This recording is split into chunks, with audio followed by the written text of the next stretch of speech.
Lost everything in one phone call: my health, my marriage, my home.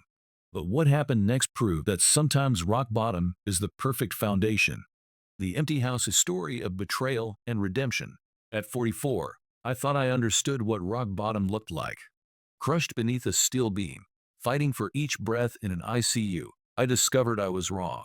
Rock bottom wasn't the accident that nearly killed me. It was the phone call that came 23 days later. I'm Christopher, and this is the story of how 63 days in a hospital bed taught me more about human nature than 4 decades of living ever had. What started as a workplace accident became a masterclass in betrayal, resilience, and the strange mathematics of starting over when you thought your life was already written. The irony wasn't lost on me. For 8 years, I'd been building what I thought was an unshakable foundation with my wife Catherine and her son Mason. Turns out, I was the only one laying bricks while they were already planning the demolition. But I'm getting ahead of myself. Let me take you back to where it all began to unravel day, one of what would become the longest 63 days of my life. The construction site that morning felt different. Maybe it was the unusual humidity for October, or the way the morning shadows seemed to linger longer than they should. I'd been working residential construction for 12 years, and you develop a sixth sense about these things. Something in the air whispered caution, but deadlines don't care about intuition. I was installing support beams for what would become someone's dream kitchen when the impossible happened. A load-bearing wall, supposedly reinforced just hours earlier, gave way with a sound like thunder cracking the earth. The world tilted, physics took over, and suddenly I was pinned beneath 800 pounds of steel and timber. My left leg twisted at an angle that made my stomach lurch. The pain was immediate and absolute, not the sharp sting of a cut or the dull ache of overworked muscles, but something primal and overwhelming that made my vision blur at the edges. I remember thinking, with strange clarity, that this was how my grandfather must have felt during his heart attack, the moment when your body becomes a stranger to itself. Marcus, my crew chief, was shouting into his radio while Jake tried to keep me conscious. "Stay with us, Chris. Paramedics are coming, brother. Just stay awake." His voice seemed to come from underwater, distorted and far away. I wanted to tell him I wasn't going anywhere, but speaking required more energy than I could summon. The ambulance ride was a kaleidoscope of sirens, concerned voices, and 4 needles. I managed to fish my phone from my pocket as they loaded me into the emergency room, my fingers clumsy and unsteady as I dialed Catherine's number. "Honey, there's been an accident," I managed to say when she answered. In the background, I could hear the familiar sounds of our home: Mason practicing guitar, our golden retriever Bailey barking at something outside. Normal life continuing while mine hung in the balance. "How bad?" Catherine's voice carried the kind of practical concern you'd use for a delayed flight or a flat tire. Not panic, exactly, but definitely inconvenience. "Pretty bad. I'm at Memorial Hospital. They're saying surgery, maybe multiple surgeries." "Don't bring Mason, it looks worse than it probably is." Even as I said it, I knew I was lying. It looked exactly as bad as it was. "I'll be there first thing in the morning," she promised. "I need to figure out what to do with Mason tonight, and visiting hours are probably over anyway." The line went dead, and I stared at the phone for a moment before a nurse gently took it from my hands. Morning couldn't come fast enough. Except morning came, and Catherine didn't. The first surgery lasted 6 hours when I woke up in the ICU, groggy and wrapped in more tubes than a science experiment. My first instinct was to look for Catherine's face among the concerned expressions hovering over my bed. Instead, I found Dr. Patricia Reeves, a no-nonsense orthopedic surgeon who looked like she'd rather be anywhere else. "You're lucky to be alive, Christopher," she said, checking my chart. "Crushed femur, 3 fractured ribs, punctured lung, and significant soft tissue damage. We've stabilized everything, but you're looking at a long recovery. Months, not weeks." My wife: "No one's been by yet, but it's still early." Family members sometimes need time to process these kinds of accidents. Time to process. That phrase would echo in my mind for weeks to come. Day 2 arrived with the subtle cruelty of routine. Nurses checked vitals, doctors made rounds, physical therapists assessed damage. Still no Catherine. I called her around lunch, and she answered on the fourth ring, her voice slightly breathless. "Oh, Chris, I was just heading out to run errands. How are you feeling?" Like I was hit by a truck. "Are you coming today?" A pause. In the background, I could hear what sounded like a coffee shop, the hiss of espresso machines, muffled conversation. I'm going to try. Mason had a panic attack last night thinking about you in the hospital, so I'm trying to keep things normal for him. You know how sensitive he is. I didn't know. Mason had been 8 when Catherine and I married, and trauma from his biological father's abandonment had left him fragile in ways that still surfaced during stress. I'd spent years earning his trust, teaching him to ride bikes and throw fastballs, showing up for every school play and soccer game. The thought of causing him more pain made my chest tighten. Of course, take care of him first. I'll be here. But by evening, when visiting hours ended and the ICU settled into its nocturnal rhythm of beeping monitors and hushed voices, I was still alone. Day 3 brought Dr. Martinez, a pulmonologist who explained that my punctured lung was healing slower than expected. We need to keep you on oxygen support for at least another week, he said, adjusting something on the machine next to my bed. Your body's been through significant trauma. Healing takes time. Time. Everyone kept talking about time like it was a luxury instead of the prison sentence it was becoming. Each hour stretched endlessly, marked only by medication schedules and shift changes. I'd started watching other patients' visitors come and go, noting the patterns of love and duty that played out in whispered conversations and shared meals. Mrs. Henderson in the bed across from me had 12 grandchildren who took turns keeping her company. The teenager with the motorcycle accident 2 beds down had friends streaming in constantly, his room a revolving door of teenage energy and get-well balloons. Even elderly Mr. Kowalski, who barely spoke English, had a son who came every evening after work to sit quietly beside his bed. And then there was me, alone with my thoughts and the growing certainty that something was fundamentally wrong. By day 5, the worry had shifted from concern for Catherine to concern about Catherine. Had something happened to her? Was Mason hurt? Were they in some kind of trouble that prevented them from coming? I'd called 6 times and gotten voicemail each time. The rational part of my brain knew that cell phones died, that people got busy, that life didn't stop just because I was laid up in a hospital bed. But the rational part of my brain was losing ground to something darker. That evening, Nurse Tessa stopped by during her break. She was young, maybe early 30s, with kind eyes and the sort of gentle competence that made you trust her instinctively. She'd been checking on me more frequently than her duties required, always finding excuses to linger and chat about meaningless things that somehow made everything feel less overwhelming. Rough day, she asked, noting my untouched dinner tray. Has anyone called asking about me? Family members checking on visiting hours or anything? Her expression softened in a way that answered my question before she spoke. Not that I've heard. But people process these things differently. Some families need time too. The process. Yeah, I've heard. She pulled up the visitor's chair and sat down, breaking protocol in the small way that good nurses sometimes do. Want to talk about it? I found myself telling her everything. About Catherine's promises to visit, about Mason's supposed anxiety, about the growing silence that felt less like concern and more like absence. Tessa listened without judgment, occasionally nodding or asking gentle questions that helped me untangle my thoughts. Christopher, she said finally, some people show you who they are during the good times. The smart ones pay attention. The rest of us have to learn during the bad times. Her words settled into something deep in my chest, a recognition I wasn't ready to acknowledge yet. Week 2 arrived with a transfer from ICU to a regular room, which the staff assured me was progress.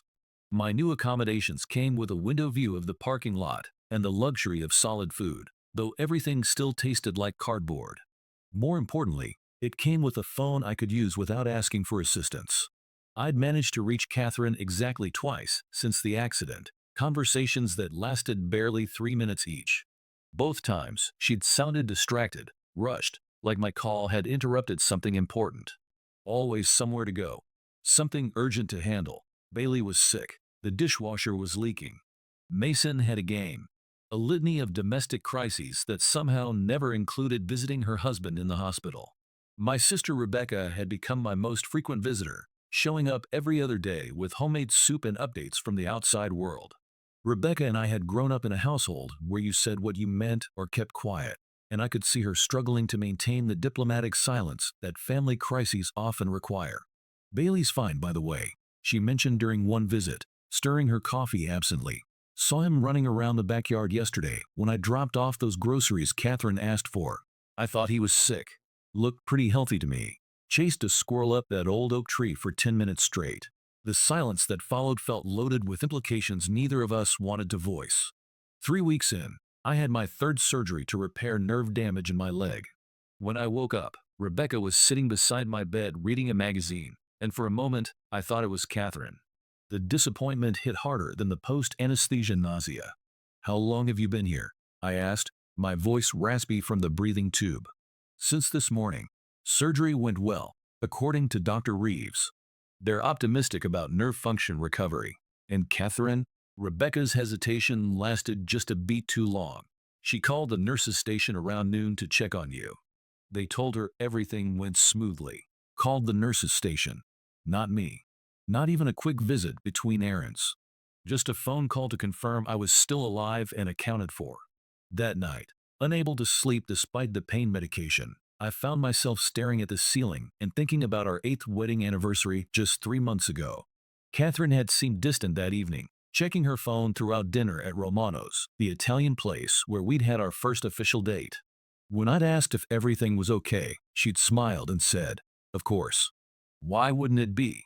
I remembered thinking it was an odd response, but I'd attributed it to work stress and let it pass. Now, lying in a hospital bed at 2 a.m., I wondered what else I'd chosen not to see. The breakthrough came during week 4, though at the time it felt more like a breakdown. Rebecca arrived for her usual visit looking uncharacteristically nervous, fidgeting with her purse strap and avoiding eye contact. We made small talk about my physical therapy progress and Mason's upcoming school science fair, but I could sense she was building up to something. "Chris," she finally said, "I need to ask you something, and I want you to know I'm only bringing it up because I'm worried about you." "What is it? Do you want me to check your bank accounts?" The question hit like a physical blow, not because it was unexpected, but because it voiced a suspicion I'd been carefully avoiding. "Why would you ask that?" "Because in 8 years of marriage, your wife has visited you exactly 0 times in 4 weeks. Because she won't return your calls, but somehow always has urgent errands to run. Because," she trailed off, then seemed to make a decision. "Because this doesn't feel right, and I think you know it." I stared at her for a long moment, then nodded slowly. "Yeah. Check them." 2 days later, Rebecca returned with my laptop and the kind of expression that makes your blood pressure spike. She helped me log into our joint checking account, and what I saw made the heart monitor beside my bed start beeping frantically.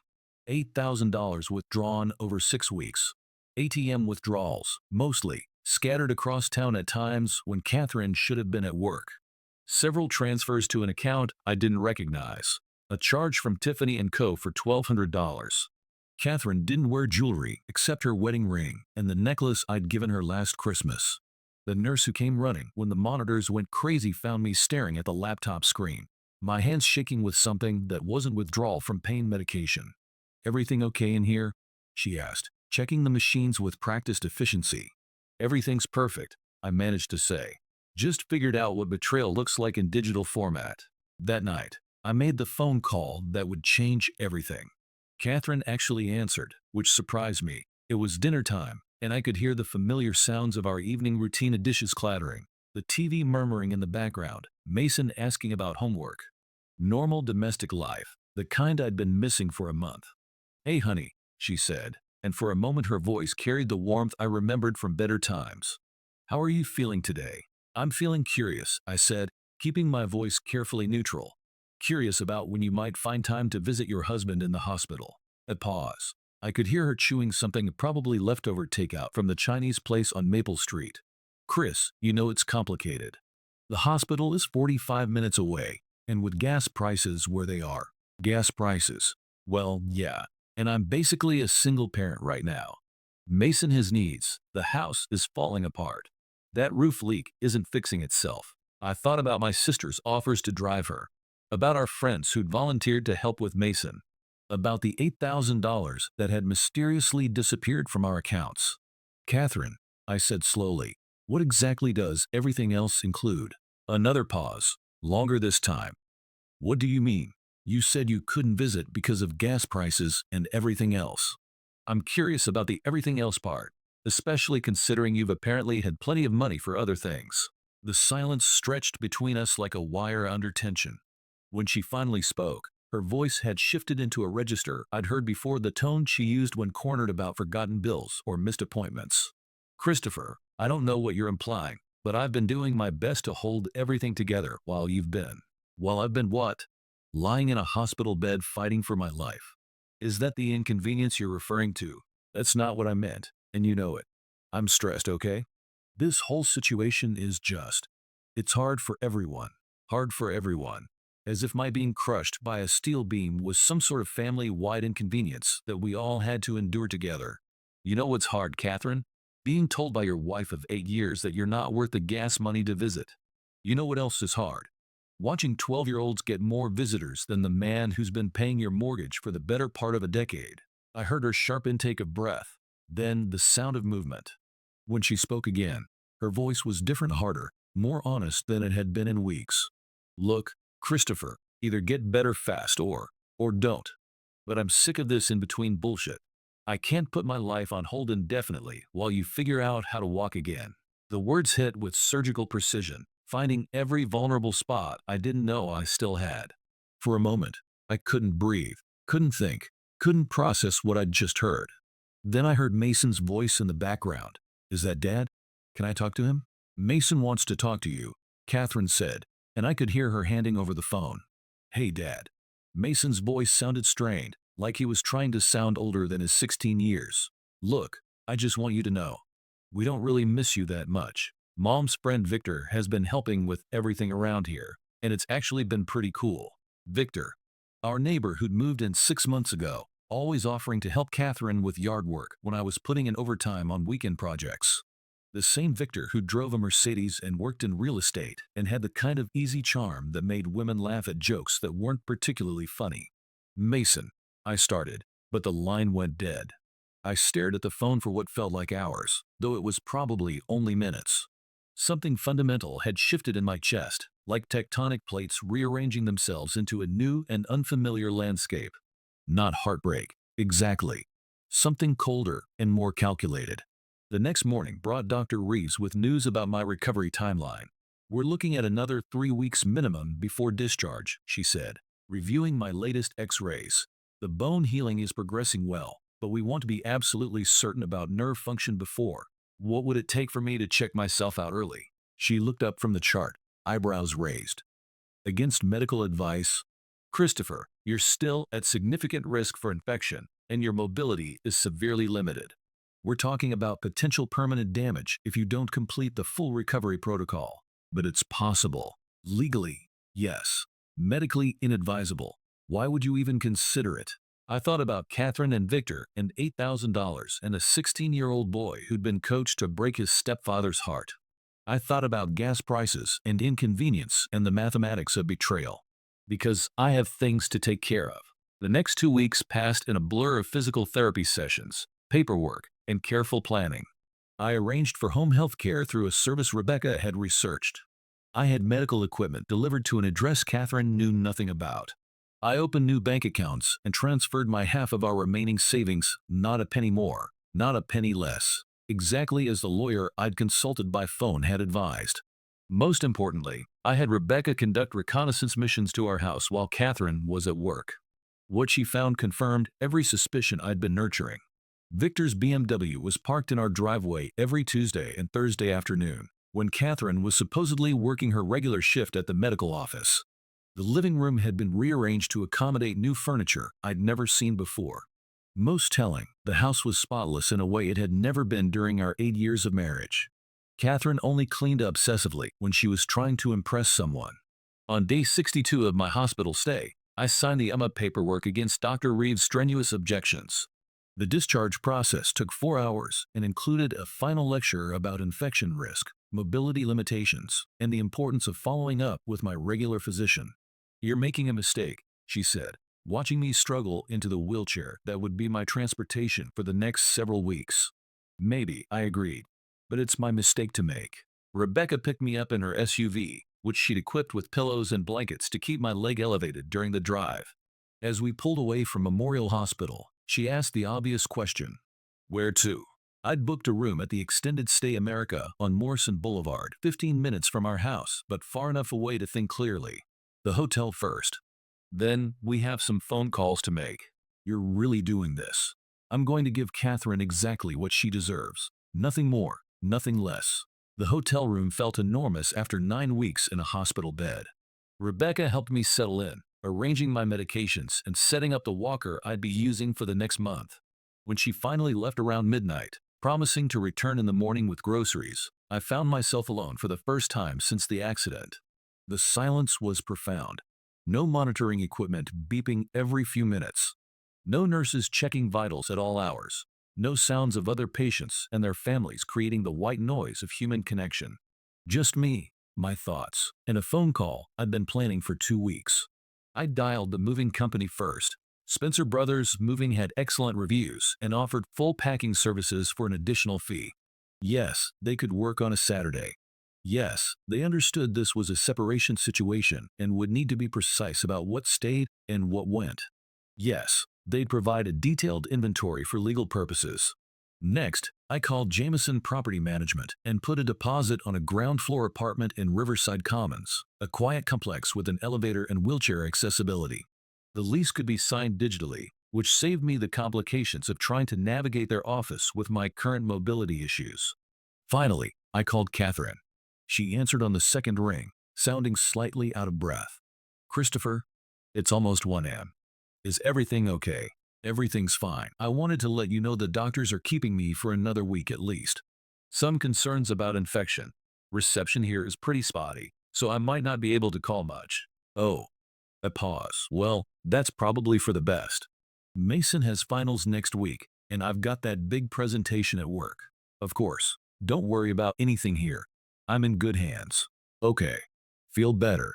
The line went dead, and I realized she hadn't asked a single follow-up question. Not about the infection. Not about my prognosis. Not about whether I needed anything. Just quick acceptance that her inconvenience had been extended by another week. Saturday morning arrived gray and drizzly, the kind of weather that makes everything look washed out and melancholy. Rebecca picked me up at 9 a.m., and we drove to the house I'd called home for 8 years. The moving truck was already there, 4 men in uniform t-shirts waiting patiently in the driveway. You sure about this? Rebecca asked as we sat in her car, watching the movers prepare their equipment. I've never been more sure of anything in my life. Walking into my own house felt surreal, like touring a museum exhibit of my former life. Everything looked exactly the same, but somehow completely different. Photos of Catherine and me still hung in the hallway.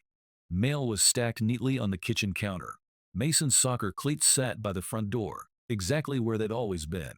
But the air smelled different and not like the house I remembered. It smelled like expensive cologne and unfamiliar laundry detergent. Victor's presence had permeated the space in ways that made my skin crawl. Bailey came thundering down the stairs when he heard my voice, 80 pounds of golden retriever joy that nearly knocked me over despite my walker.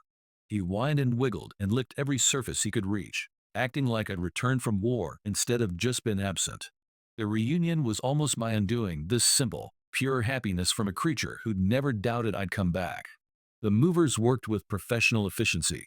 They started with the bedroom furniture I'd owned before the marriage, the oak dresser my grandfather had built, the nightstands I'd bought during my bachelor years. Then the living room pieces we'd chosen together, but which legally belonged to both of us, meaning I was entitled to exactly half their value. Catherine's belongings remained untouched. Her vanity with its collection of perfumes and jewelry. Her walk-in closet full of clothes I'd never seen her wear. The craft room she'd set up but rarely used. Mason's room was more complicated legally. I had no obligation to him, but emotionally, he'd been my stepson for 8 years. In the end, I took only the gaming console I'd bought him for Christmas, leaving everything else undisturbed. By 6 p.m., the truck was loaded and my former life was packed into labeled boxes. I did one final walkthrough, making sure I'd taken exactly what I was entitled to and no more, no less. In our bedroom, I found myself staring at our wedding photo on Catherine's nightstand. 8 years younger, we looked genuinely happy, like people who meant the promises they were making. I left the photo where it was. Let her deal with that memory. The new apartment was chaos that first night. Boxes everywhere. furniture arranged randomly because I couldn't do much to help with placement. Bailey explored every corner, clearly confused about our change of address, but adaptable in the way that dogs are. Rebecca stayed until almost midnight, helping me unpack essentials and set up my bedroom. When she finally left, the silence felt different from the hotel, not empty, but expectant, like the beginning of something instead of the end. I sat on my couch, positioned awkwardly in the middle of the living room, and scrolled through my phone. Catherine had posted photos from what looked like a dinner date, candlelit table, expensive wine, carefully composed shots that suggested romance. The timestamp showed they'd been posted 2 hours ago, which meant she'd been out celebrating while her husband's belongings were being loaded into a moving truck. The next day was Sunday. Catherine and Mason would be coming home from whatever weekend activities filled their Catherine and Victor routine. I'd turned off my regular phone, but kept the burner Rebecca had helped me buy, waiting for the inevitable explosion. It came at 6:47 p.m. My burner phone lit up with a text from Rebecca. "They're home. You might want to see this." The video she sent was from her doorbell camera. She lived 2 houses down and across the street, close enough to capture our front yard in perfect detail. The footage showed Catherine standing on the lawn, arms gesticulating wildly as she screamed at the empty house. Even through the tiny phone speaker, her voice was crystal clear. "He took everything, even the goddamn dog. Who does this? Christopher, I know you can hear me." Bailey looked up from his new favorite spot on the apartment balcony when he heard her voice through the phone. He tilted his head thoughtfully, then went back to chewing his bone. Smart dog. My regular phone, which I'd turned back on an hour later, showed 23 missed calls and 41 text messages. I read exactly one text. "You can't just disappear with our stuff. This isn't legal. I'm calling the police." I forwarded the message to my lawyer, who responded within 10 minutes. "Let them call." Everything we did was completely legal and documented. The next morning brought an email from Catherine with the subject line, "We need to talk." The body contained 3 lines. "I know you're upset, but this is extreme. Call me. We can work this out." See, no apology, no acknowledgement of what she'd done, no recognition that I'd been fighting for my life while she'd been redecorating our home for another man. Just Catherine expecting to control the narrative, the way she always had. I didn't respond. Instead, I had my lawyer send her a formal letter outlining exactly what I'd taken and why, along with divorce papers that had been prepared during my final week in the hospital. Legal, methodical, and completely by the book. That afternoon, while unpacking boxes in my new kitchen, I found something I'd forgotten about: the anniversary card Catherine had given me 3 months before the accident.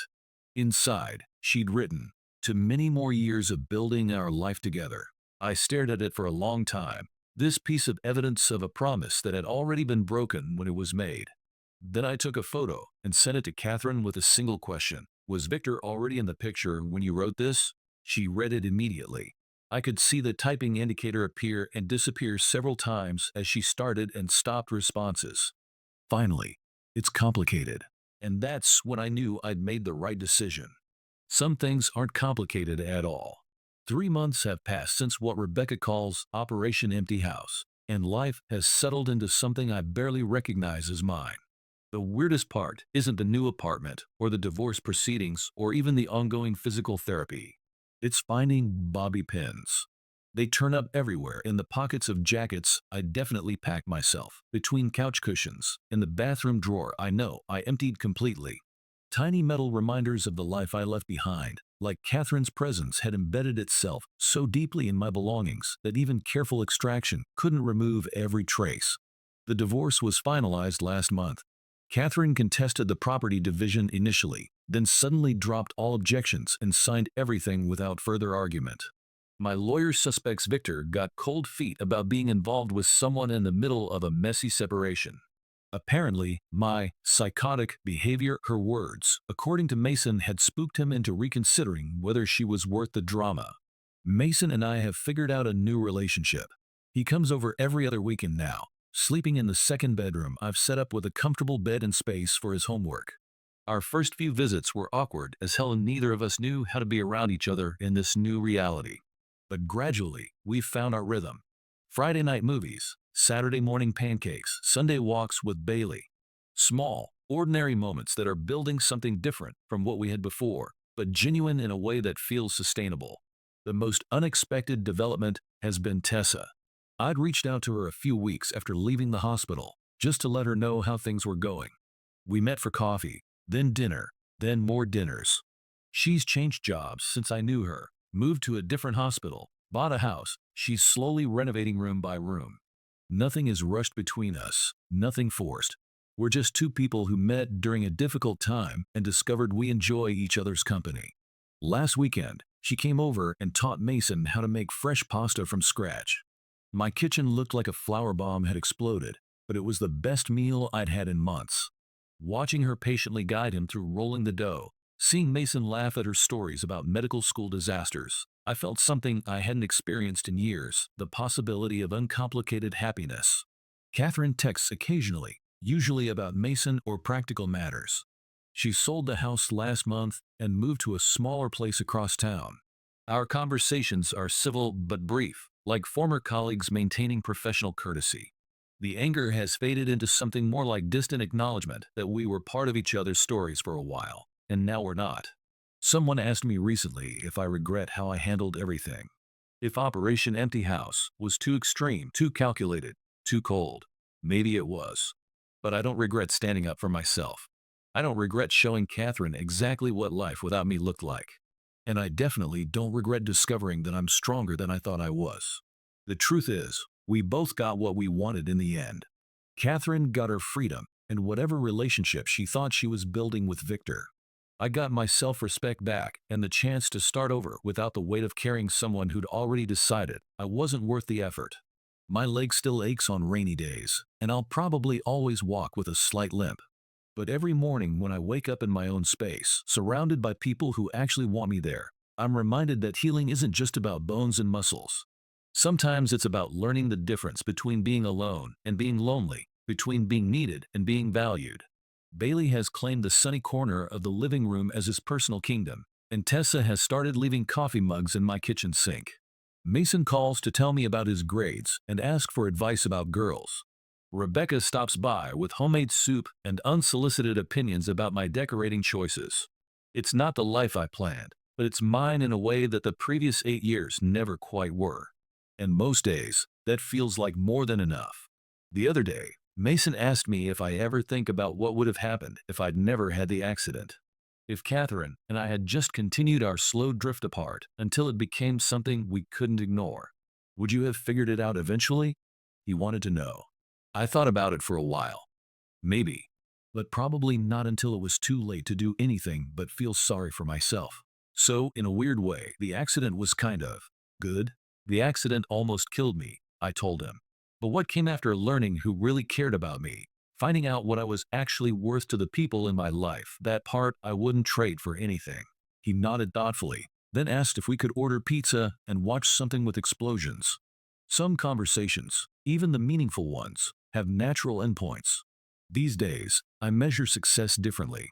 It's not about building the perfect life or maintaining the perfect marriage or being the perfect stepfather. It's about showing up authentically, setting boundaries that actually mean something, and choosing people who choose you back. I'm 44 years old, twice divorced, walking with a limp, and starting over in a one-bedroom apartment with a dog and whatever furniture fit in a moving truck. By most conventional measures, I should feel like a failure.